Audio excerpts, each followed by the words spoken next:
Salut, ici Thomas Leblanc pour le magazine Nightlife. On est dans nos magnifiques bureaux avec la vue sur Montréal. Aujourd'hui, je vais vous faire des recommandations de sortie pour la Nuit Blanche qui a lieu le 27 février. Il va y avoir des centaines d'activités partout à Montréal et on vous présente aujourd'hui notre top 10 des activités à ne pas manquer.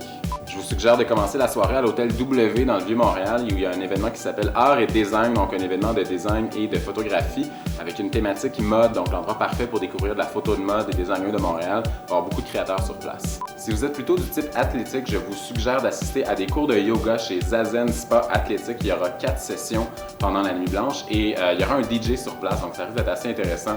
Le mélange de flexibilité et de beat.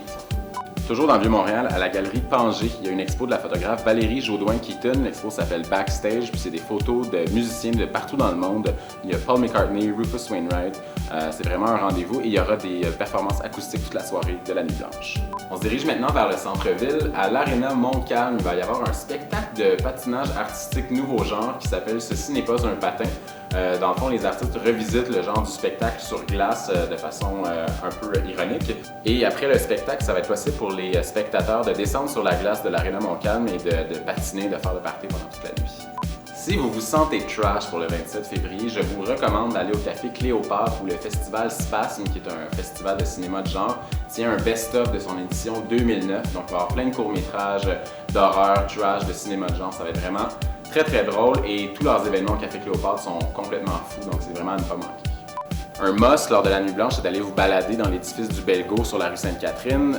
Dans le Belgo, on retrouve la galerie SAS et à la galerie SAS, il y a l'expo Still Life de Jean-François Bouchard, une expo de photos de poupées en silicone avec lesquelles certains hommes font l'amour. C'est un peu perturbant, c'est très réussi, donc à ne pas manquer à la galerie SAS. Pourquoi ne pas vous balader dans les rues du plateau Mont-Royal pour la Nuit Blanche? D'abord, dirigez-vous au Théâtre de la Licorne sur Papineau. En parallèle avec la pièce Je suis Cobain du théâtre SDS, ça va être possible de fêter comme au début des années 90 en écoutant du Nirvana avec votre chemise carottée, en mangeant du craft dinner, puis en jouant à rock band sur des chansons grunge. Donc c'est vraiment à ne pas manquer au Théâtre de la Licorne. Si vous êtes habitué des soirées qui finissent très tard, vous connaissez probablement la photographe The Friend Attack, qui a un site web, thefriendattack.com, et qui a même publié ses photos dans le magazine Nightlife.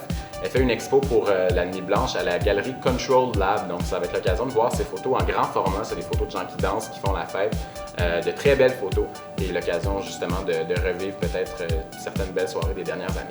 Si vous êtes à la recherche d'une activité plus anticonformiste, vous devez vous rendre à la galerie Redbird sur la rue Van Horn. Donc, c'est une galerie underground où il y aura une série d'activités anti-olympiques, donc qui vont célébrer les arts et les loisirs plutôt que les commandites olympiques. Donc, c'est un rendez-vous si vous êtes curieux et vous avez le goût de vivre quelque chose de différent. C'est ce qui complète les 10 activités qui ont piqué la curiosité de l'équipe du magazine Nightlife. Pour la programmation complète, surveillez le site de Montréal en lumière et on espère vous voir très nombreux dans les rues de Montréal pour